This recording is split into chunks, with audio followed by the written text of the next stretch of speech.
Alors maintenant, notre but, c'est de calculer la différentielle de l'exponentielle de matrice. On réécrit la formule. Exponentielle de a, c'est la somme, pour n allant de 0 à l'infini, des a puissance n sur factoriel n, et on a dit qu'il y avait convergence uniforme sur les compacts. Ce qui nous permet, si on arrive à calculer la différentielle de chacune de ces applications, et de vérifier en fait que on a seulement besoin de savoir que ça converge en un point d'ailleurs, ce qui nous permettra de calculer la différentielle si on sait calculer la différentielle de chacune de ces applications-là et vérifier que la somme des différentielles converge uniformément. Alors, qu'est-ce que c'est la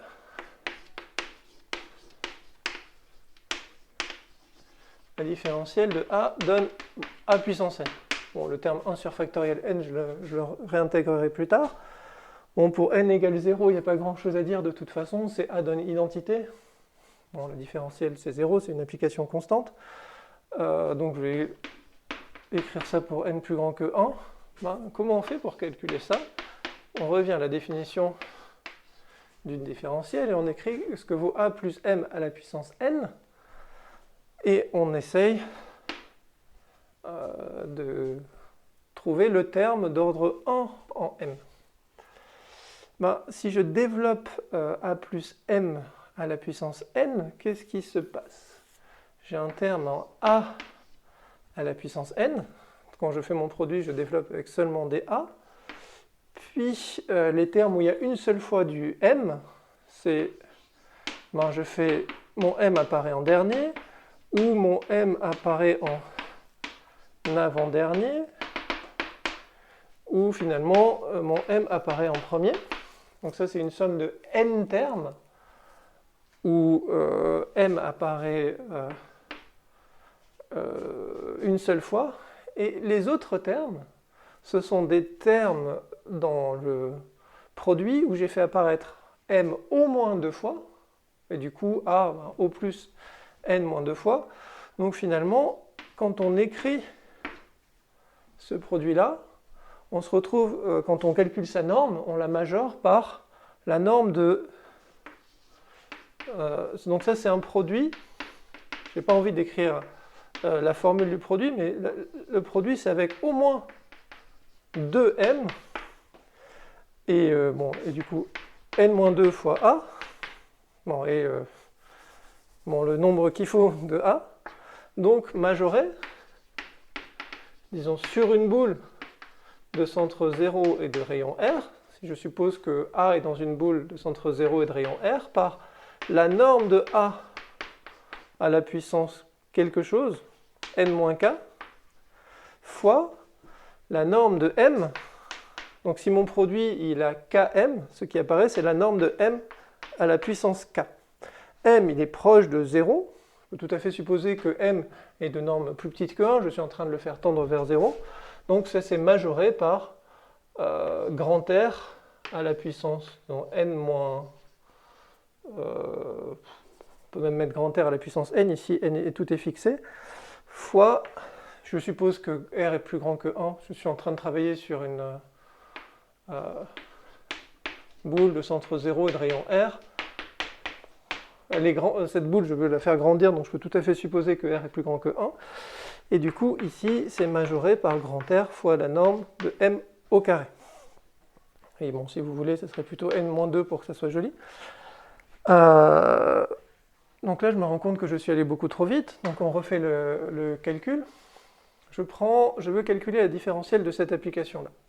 Ça veut dire regarder a plus m à la puissance n et trouver le terme d'ordre 1 en m et éliminer ce qui reste. Enfin, majorer ce qui reste. J'ai d'abord a puissance n. Le terme où il y a une seule fois du m, c'est cela. Les termes dans le produit où il apparaît au moins 2m, ils sont de la forme un certain produit, un certain nombre de fois a, puis m, puis du a, puis du m, et ainsi de suite. Ça, c'est quand je fais le produit, quand je développe, je peux choisir à chaque fois a ou m. Et dans ce produit, quand je regarde sa norme et que j'utilise la sous-multiplicativité de la norme, je me retrouve avec un certain nombre de fois du a et au moins 2 fois du m. Si je suppose que r est plus grand que 1 et que la norme de m est plus petite que 1, ce que je peux faire puisque je regarde ça quand m tend vers 0, finalement je vois que c'est majoré par une constante fois la norme de m au carré, donc c'est bien un petit O de m. Okay, donc finalement,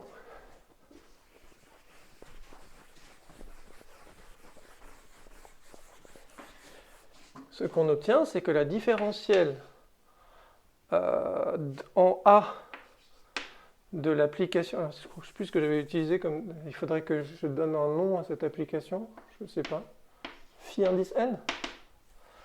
La différentielle de phi n en un point, en une matrice A, ben c'est ce qui reste ici, c'est le terme d'ordre 1 en m, donc c'est ce que j'ai noté ici, c'est l'application, pardon, qui a m associé, une différentielle chez une application linéaire, qui a m associé à n-1 m plus m fois a n-1, c'est-à-dire finalement la somme pour i allant de 1, alors il faut que j'écrive la bonne chose, des a puissance i m j, puissance, pardon, si j'ai des mi, j'ai la puissance de m, non, pardon, je suis en train de calculer cette somme des a puissance, il faut que je dise où est mon m, pardon, oui, c'est ça ce que je devrais écrire, j'ai un certain nombre de fois du a, puis un certain nombre de fois du m, et donc là j'ai i et n moins 1 moins i. J'espère que ce coup-ci c'est bon. Pour i égale 0, j'ai a puissance n-1. Pour i égale n-1, j'ai a puissance n-1. Donc désolé, j'ai complètement massacré cette étape-là du calcul. Finalement, ma somme, ma différentielle, c'est l'application qui a m associé cette somme de n termes-là.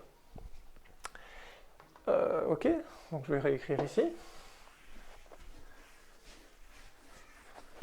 Il faut que j'arrive à dire, pour pouvoir calculer la différentielle de l'exponentielle, dans les 10 minutes que m'accorde cette vidéo, je sais que la différentielle de phi n en un point A, c'est l'application qui a m associé, donc la somme pour i allant de 0 jusqu'à n, moins 1, des a puissance i, m a puissance n moins 1, moins i. Il faut que j'arrive à montrer que ça converge uniformément, que la somme, pardon, va converger uniformément. Pour ça, ce serait bien d'arriver à majorer la norme de d phi n au point A, qui est une norme d'une application linéaire, mais ça, quand je somme, c'est plus petit que, quand je regarde la norme de ça en tant qu'application linéaire, d phi n de A appliqué à m, c'est plus petit que la norme subordonnée de A, n-1 fois norme de m, la norme de tout ça, fois le nombre de termes de la somme, c'est-à-dire multiplié par n. Encore une fois, quand je calcule le différentiel de phi n au point A appliqué à une matrice M, je vois une somme de n termes. Chacun de ces termes est de norme plus petite que norme de A puissance n-1 fois norme de m. Donc en tant qu'application linéaire, la norme de la différentielle, c'est plus petit que n fois norme de A à la puissance n-1. Et la somme de ces choses-là, sur factoriel n, converge uniformément. Donc, toujours pas majoration par une exponentielle. Donc on obtient la formule pas très sympathique suivante.